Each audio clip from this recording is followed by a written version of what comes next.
While Christians were celebrating Easter 2026, gunmen turned Palm Sunday and Easter into bloodbaths across the Middle Belt. At least 27 to 30 people were slaughtered in Jos, Plateau State on Palm Sunday. 17 more were killed in Benue's Mbalom community on Easter Sunday, and at least 7 during church services in Ariko, Kaduna. And the federal government in Abuja still cannot protect its own citizens. Today, I'm not here to mourn another tragedy. I'm here to demand a real, lasting solution before the next massacre happens. Hard federalism. True federalism that gives power, security, and resources back to the people who actually live on the land. If you're tired of the excuses, comment hard federalism now, right now, and stay with me. Imagine going to church to celebrate the resurrection of Christ only to be gunned down in cold blood. That is exactly what happened over Easter 2026 in the Middle Belt. On Palm Sunday evening in Jos, Plateau State, gunmen killed between 27 and 30 Christians. On Easter Sunday itself, 17 more lives were taken in Mbalom community in Benue State, with additional deaths reported during worship services in Ariko, Kaduna. These were not random crimes. They were targeted attacks on Christian communities during the most sacred week of the year. How many more graves must we dig before we admit the truth? The current federal government has completely failed to protect its people. If this makes you angry, stay till the end because there is a way out. Drop "enough is enough" in the comments. We proudly call ourselves the Federal Republic of Nigeria, but that is a lie.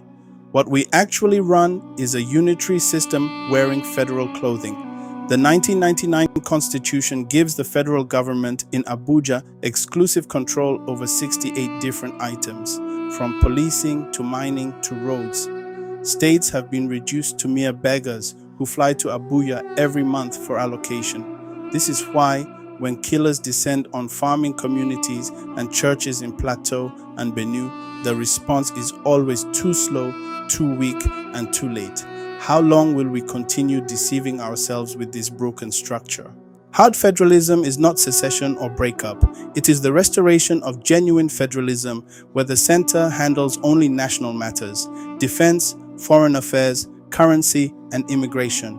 Everything else, including police, resources, education, agriculture, and most taxation, belongs to the states or the 6 geopolitical zones. This means state or zonal police that can respond immediately, full resource control so your land actually benefits your people, and fiscal independence so states stop depending on monthly handouts from Abuja. Anything less continues to sentence the Middle Belt to permanent victimhood. Type "I want state police" in the comments if you believe our people deserve to defend themselves. Before the military hijacked Nigeria in 1966, we had a working federal system under the 1963 Republican Constitution. The country was divided into strong regions that controlled their own resources and developed at their own pace. The Old Western region, for example, introduced free education and built infrastructure, while other regions competed to catch up. Then the soldiers came, suspended the Constitution, created more states, and centralized everything. We are still paying the price for that 1966 crime with the blood of innocent Nigerians today.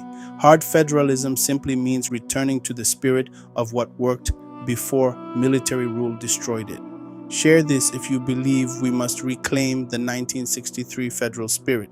Right now, the federal government takes 52.68% of all revenue, states get only 26.72%, and local governments 20.60%. Even oil-producing areas receive just 13% derivation. This forces every state to beg Abuja monthly instead of developing what God has given their own land. In hard federalism, the center would take only 10 to 15%. States and zones would keep the rest and manage their own resources. This ends the slavery of dependency and removes the desperate fight to capture the center at all costs, the very fight that fuels corruption and insecurity. Comment "resource control" now if you're finished with monthly begging. Instead of 36 weak and financially dependent states, many restructuring advocates propose treating the 6 geopolitical zones as the main federating units: Northwest, Northeast, North Central, Southwest, Southeast, and South-South. Each zone would have real autonomy over security and resources while Nigeria remains one country. For the Middle Belt, this would mean a north-central zone with the power and local knowledge to protect its farms, churches, and people instead of crying helplessly to a distant and indifferent Abuja. If this makes sense, drop 6 zones now in the comments. Picture this: Benue or Plateau having its own well-trained, well-equipped security network that knows the local terrain and actually cares about the communities. No more waiting days or weeks for federal forces that arrive after the damage is done. Hard federalism gives the Middle Belt the legal and practical tools to defend its people instead of depending on a center that has failed them again and again. How many more lives must be lost before we give them that power? Comment: State police equals lives saved if you agree. Hard federalism does much more than stop killings. It creates healthy competition between zones, just like the regions did in the 1960s. It drastically reduces corruption by removing the single huge money pot in Abuja. It encourages innovation and faster development because each zone keeps the rewards of its own efforts. Most importantly, it builds true unity based on fairness and mutual respect, not the forced dependency that is currently tearing us apart with graves. Share this if you want development instead of dependency. Some people will say hard federalism will lead to the breakup of Nigeria, but let's be honest, the current system is already breaking us every single day with fresh graves in the Middle Belt. Continuing this failed unitary arrangement is the real threat to our unity. Hard federalism is the moderate constitutional path that keeps Nigeria one country while allowing every part to breathe and protect its own. Reply: end the excuses if you're tired of fear-mongering. Enough of mourning, enough of empty press statements and condolences. The blood of the Middle Belt is crying out for justice and protection. If you are tired of watching your people slaughtered while Abuja sleeps, now is the time to act. Demand a genuine constitutional review. Support bills for state police and resource control. Pressure your National Assembly members and state representatives. And most importantly, spread this message relentlessly until hard federalism becomes the national demand of our generation. Right now, comment hard federalism now below. Like this video, subscribe, and share it with everyone you know. Tag your representatives. The time for silence is over. We can keep pretending that everything is fine while churches and villages continue to burn, or we can choose hard federalism and finally give every zone the power, police, and resources to protect its own people.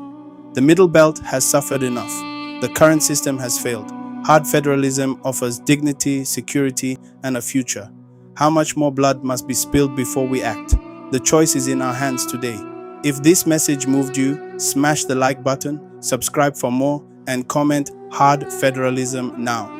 Let's push this conversation until real change happens. Thank you for watching and for caring enough to stay till the end. The dead cannot speak for themselves, but we still can. Sources include the 1963 Republican Constitution, official revenue mobilization and fiscal commission data, and credible reports on the 2026 attacks.